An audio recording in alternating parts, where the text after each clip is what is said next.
वाह नारायण होके नर लीला करता हां देखी सीताहरण भई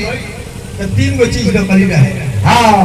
अकेला हो सके वाह रावण न कली हां साधु के भेष बनल रहे हां मारीच न कली हां मिर्गा बनल रहे हां आ सीता न कली वाह तीन न कली आगो असल खेला जियो बाघ जियो तीन गो न कली हां तीन गो न कली असल खेला आई है जब शंकर जी देख रहे भगवान राम के कि नर होके आ नारायण होके आ नर लीला करते रहे तब मन मन प्रणाम करते सती के मन में शंका हो हां क्यों महादेव हाय आम आदमी के हाय मानव पर प्रणाम करते हैं शंकर जी कहले कि ए सती कि हमारे इष्ट देवता हो हां नहीं के नाम हम रोज जप ली हां नहीं के नाम जब के हम अमर हो गए ए सती काली के हम ना मानो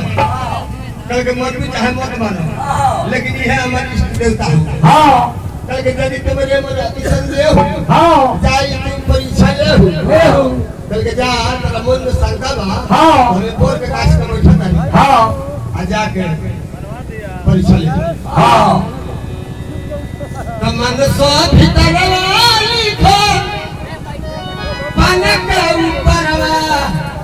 तेरा ना परवा करवा तो जोगिया जोगवा मारे रमवले रंग परवा करवा सती गली है परीक्षा ले हां सब गली बैठ हां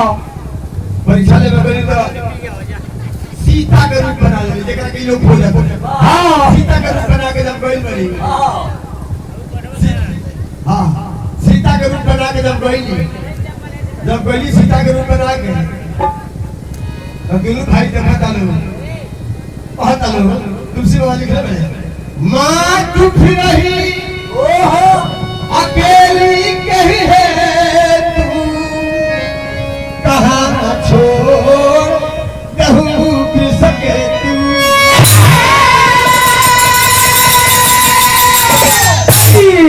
भगवान आप कल माता हां अब बुढ़ऊ कहां कहता हां जो अकेले घूमत वो सती ले जा हां सती ले जा गई आंख मुझको जब बैठ गई हां आंख खोल तरी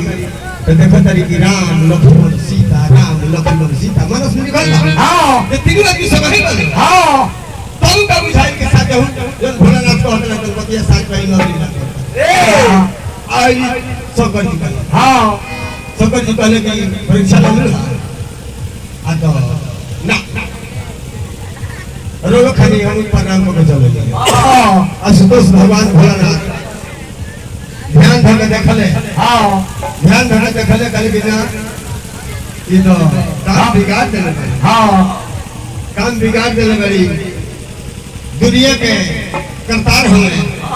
हमारी इष्ट देवता होंगे हाँ माता सीता जगत जननी होगी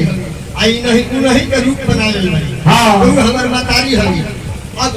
वो हमार मातारी होगी सीता और नहीं के रूप बना ले बड़ी तो एक देह से यदि छुआ करता नहीं तो गढ़ा में गिरे लगा हमारे गढ़ा में गिरे तो कहले कि सती अब एक तन से हमरा तरफ भेंट ना होई दूसरा जन्म धर्म तो सब छुआ करल न तना हां उहे शंकर की पहले का पहले कमर सो भीतर वाली हो पन के ऊपर ए राना परवा तरवाना जोगिया जोगवा पासे अलग हो गया तो जोगिया जोगवा पासे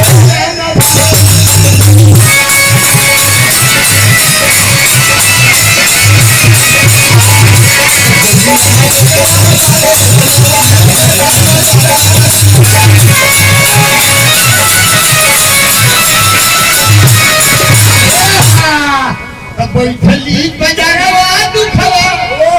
भइल गरवा कहरवा ए राम परवा तरवा ए तो कोई से 20 सदा से हटा